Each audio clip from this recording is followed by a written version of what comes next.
Hello，我係鄧令思。7月5號咧就快到啦，咁咧我之前都講過咧，大地震會唔會發生啦？咁我就覺得有地震就好正常嘅，不過會唔會大災難到好似龍樹亮咁樣講咧？我就覺得個機會咧都係好細嘅，咁大家都希望唔好發生啦。但我又想提一提咧，7月5號朝頭早5點半左右嗰個時間咧，海王星喺雙魚座咧係會停一停嘅。點解會停一停呢？因為海王星咧一直都係向前行嘅，咁佢嗰一日咁啱喺5點半咧就會停一停，跟住翻轉頭咧係逆行嘅。咁當然啦，因為今次佢海王星啦，又咁啱咧個度數咧就同土星咧就一模一樣，咁所以咧都有一個可能咧喺個海洋啦，因為雙魚座係海洋啦，海王星都係代表海啊，一啲好迷離嘅嘢啦，咁就啱啱撞呢一個好現實嘅土星，討價還價嘅土星，咁所以咧有海嘯之類嘅事件發生嘅可能性真係唔可以排除嘅，咁但係當然希望唔好係一啲真係超級大件事啦，咁都有可能會同啲石油有關啦，咁因為土星咧係石油，係一啲海裏面一啲好 raw 嘅好原始嗰啲礦床嗰啲嗰一類型嘅原料啦，係地球嘅資源啦，咁所以都有可能係嗰度可能會有啲事情發生。無論點都好啦，大部分嘅人類咧應該都過到7月5號嘅，冇乜大問題嘅。不過咧，因為而家個所謂末日氣氛啦都好強啦，我差唔多見到個個人咧迷唔迷信都好啦，都講緊大地震，所以我覺得哇真係好誇張啊！即係大家個感覺個情感都好似係世界末日啦，個世界完啦，即係好似大家都有一種灰灰地嘅感覺啦。咁所以今日咧其實就唔係想再講有啲咩預測啦，因為其實大包圍講齊咧，點都有2-3個鐘噶啦，所以講嚟都好似都冇乜意思咁樣。咁要發生嘅一定會發生啦，唔發生嘅佢就唔會發生噶啦。咁所以反而今日咧就想講一講斷捨離，因為斷捨離咧講就容易，咁但係咧其實都有少少步驟嘅。咁所以今日咧就想用呢個 Vedic Astrology 嘅角度啦，去睇下究竟斷捨離應該係點樣做嘅。咁其實咧係分3大個步驟嘅。咁今日咧講第一個步驟先。咁如果你係第一次嚟我呢個 channel 嘅話咧，咁我就對天文學啊、印度星相學啊、愛情啊、V 運嘅嘢咧好有興趣嘅。咁如果你都係嘅話咧，就快啲 subscribe、like and share 啦。咁如果你想知道你自己嘅 birth chart 嘅話咧，咁出邊有好多一啲 Vedic Astrology 嘅 calculator， 你可以 Google 去揾一揾啦。咁你輸入你嘅出生日期，咁你就會 generate 到你自己嘅一個 birth chart 嘅。咁如果你想有一個更加詳細嘅 birth chart 啦，或者想做 consultation 嘅話咧，咁你就可以喺呢一個 email 嗰度咧就揾到我啦。咁既然而家全人類都咁灰啦，又前路茫茫啦，都好似唔知點咁。如果真係世界末日啊，或者真係有啲咩事，因為而家我都見有啲好年輕嘅人呢，即係可能講緊50-60歲呢，都可能會突然間猝死啊咁樣，都唔知點解。所以有時我哋都會有啲心理準備啦，因為人呢唔一定話要去到好老先會死嘅，有時喺中年啊，甚至乎年輕嘅都可能會有可能突然間要離開呢一個世界。咁變咗我哋每一個人呢，都會有好多煩惱啦。即係就算係唔係生老病死都好啦，即係日常生活啊，可能要煩好多啲人際關係啊、錢銀啊、夫妻關係啊、仔女關係啊、父母關係，其實係有好多嘢係好煩惱嘅。咁喺 Vedic Astrology 咧就都好似佛教嘅，咁就有一個叫解脫嘅 concept 啦。咁我哋就叫做 moksha 嘅。咁喺我哋個 chart 上面咧有3個 chart 咧係同 moksha 有關嘅。第一個咧就係第4個 house。跟住咧就係第8個 house， 跟住咧就係最尾嘅第12個 house。咁我今日咧淨係會講第4個 house 嘅，下次就講第8啦，再下次就講第12個 house 啦。因為其實係有一個次序嘅，如果你個次序唔啱嘅話咧，有可能個程序會有少少棘住嘅，我自己會覺得。所以我都要強調一下，星座嗰個次序咧係唔變得嘅，係由白羊座一直去到雙魚座。我自己個人相信星座咧唔係好似而家咁商業嗰一啲係同你預測下愛情啊，有冇呢個金錢運啊，唔係呢一類型嘅工具嚟嘅。其實係已經上萬年嘅一個好古老嘅工具，係幫我哋點樣度過我哋地球上面嘅日常事務發生緊嘅事嘅。好啦，第四個 house 如果你有跟開我個 channel 嘅話呢，咁係代表我哋嘅媽媽啦，我哋嘅故鄉啦，我哋嘅家庭啦，媽媽嘅子宮啦，好多家庭裏面嗰個好緊密嗰個家庭關係係同第四個 house 有關嘅。佢亦都係代表午夜嘅，半夜三更嘅，因為媽媽嘅子宮呢係黑掹掹嘅，但係嗰個黑掹掹呢俾你嘅感覺係安全嘅，你覺得 OK 嘅，你喺裏面呢係被滋養住嘅。咁呢個斷捨離呢個 concept 呢，都應該係呢10幾年突然間喺日本一個作家佢發明噶啦，應該係。其實呢一個作家呢，寫呢一本書斷捨離呢，以我所知呢，當然係抌佢屋企嘅嘢啦。咁但係喺日本呢，好多時呢啲太太啊嫁入去一個屋企嘅時候呢，可能喺啲鄉下地方，你可能會係嫁咗去一啲比較舊嘅日本式嗰啲呢，嗰啲大屋咁樣嘅。呢個作者呢，佢點解要斷捨離呢？佢唔係要斷捨離佢自己嘅個人物品喎，原來係佢嘅先生嘅媽媽或者父母啦，即係佢嘅老爺奶奶。原來佢哋屋企呢，有好多嘢，而嗰啲嘢呢，可能係佢哋嘅阿爺太爺嗰代呢留落嚟嘅。因為間屋大，咁佢呢就發覺佢嫁咗入去之後呢，已經積咗4代嘅嘢啦。咁呢個太太自己去到一個歲數啦，佢覺得哇，我真係屋企太多嘢，但係嗰啲嘢唔屬於佢嘅，係屬於佢夫家嘅。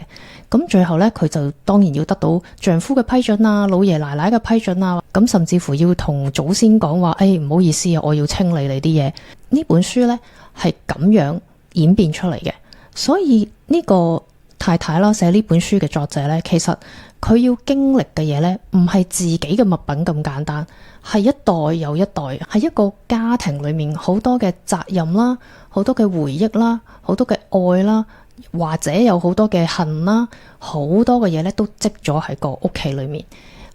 所以斷捨離呢，其實我哋斷捨一啲物品嘅時候呢，好多時都係連帶個感情呢，我都要斷捨埋嘅。咁如果睇過呢啲書嘅人都應該知道噶啦。咁第4個 house 呢，就係講呢樣噶啦。嗱，12個星座裏面12個 house 啦，第4個 house 係第一個 moksha house， 第一個要解脫嘅。即係話如果你今日譬如你今日係50歲咁先算啦，我想解脫啦。解脫嘅意思唔係話你準備去死亡，你準備去死亡之前，你第一樣要解脫嘅呢，其實就係你嘅第4個 house， 就係你嘅媽媽，你嘅家庭。咁所以呢啲佛教嘅人話出家嘅時候呢，其實係講緊第4個 house， 我係出嚟呢一個家，因為第4個 house 呢就係你個家嘛。而第4個 house 呢一個家呢，係我哋出世嘅時候第一次經歷，要喺一個好安全、好溫暖你媽媽嘅肚裏面，你第一次要經歷一個分離。而呢個分離呢，對個 BB 嚟講呢，係好震撼嘅，好震驚嘅。佢係第一次一個人，冇人教佢，冇人俾心理準備佢，咁係一個黑掹掹嘅半夜三更走出嚟。咁現代就醫院啦，多數喺醫院光殘殘呢一個環境，突然間由黑掹掹變到非常之光猛，成個感覺都唔同晒。所以呢，呢個就係我哋人生第一次嘅所謂出家，就係離開母體，剪埋條臍帶。咁其實呢，係對一個小朋友，一個 BB 嚟講呢，係幾殘忍嘅。咁好多時呢一個驚嚇呢，呢個恐懼呢，同媽媽呢一個分離，同一個舒服嘅感覺呢一個分離呢，係印咗喺我哋個細胞裏面嘅。所以當我哋第4個 house 呢一度呢棘住，我哋仍然係眷戀媽媽子宮裏面嗰種舒適，咁我哋係解脫唔到嘅。我哋喺後面，就算你抌嘢啊，或者你做一啲乜嘢，其實你都係向前唔到嘅，因為你第一個關呢，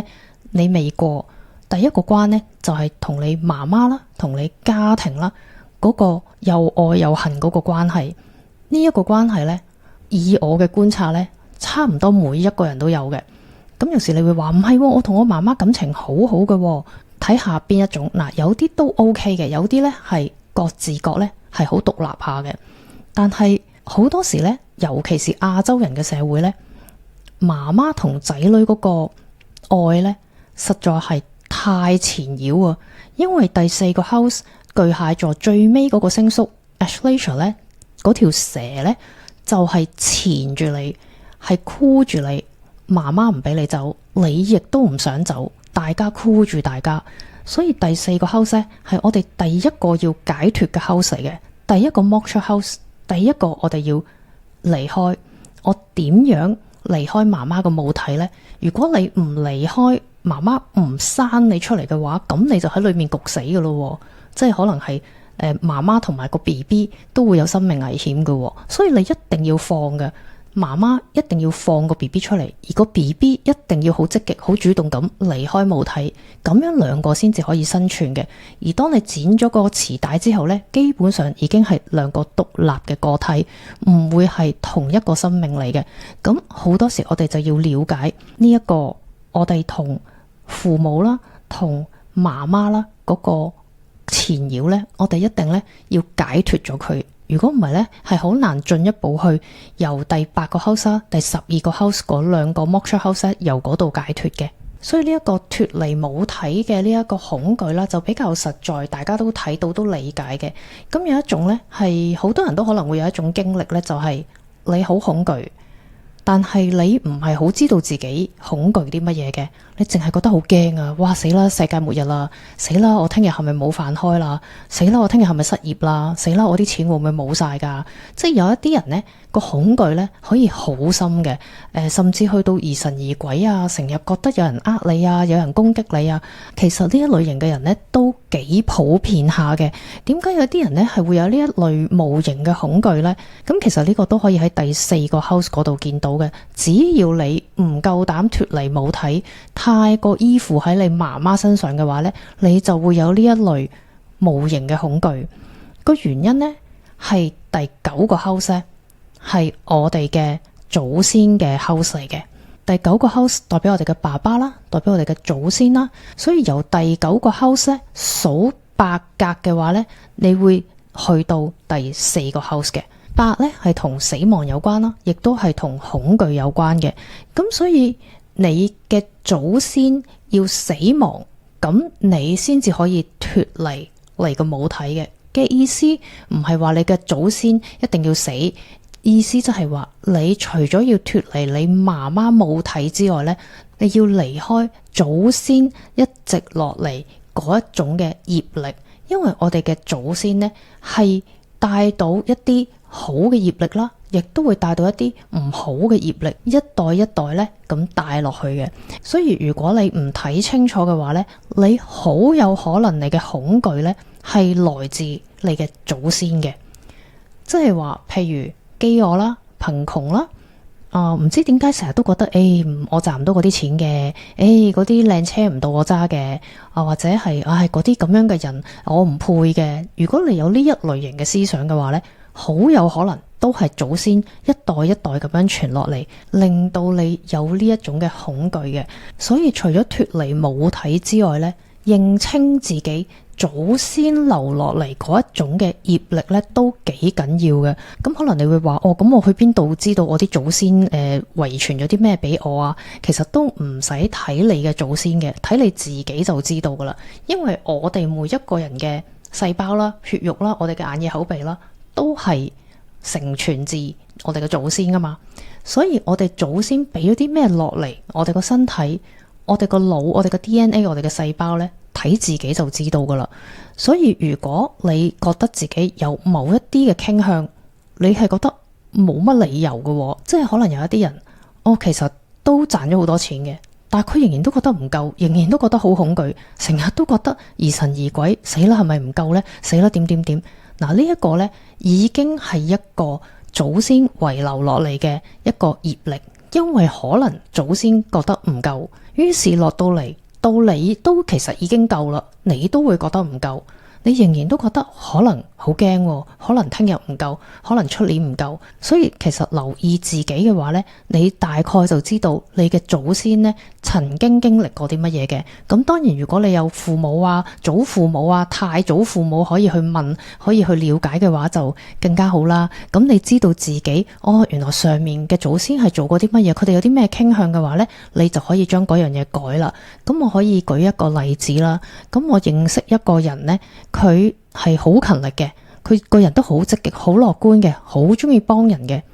但係原來呢，認識耐咗之後呢，佢同我講，原來佢嘅父母啦，佢嘅屋企人呢，全部都唔係咁嘅。佢話佢哋好中意講人是非啦，好中意大家講大家壞話啦，好中意挑撥離間啦，係同呢一個人嘅性格一啲都唔同嘅。咁我話哇，咁但係點解你個性格唔係嘅？你咁好嘅，即係好似好積極，成日都樂觀，成日都笑嘅。跟住佢同我講話，我係特登去改嘅，因為佢話佢見到佢屋企所有姨媽姑姐都係咁樣嘅，所以佢話佢立定決心我要改，因為佢唔希望佢嘅下一代都變成咁樣。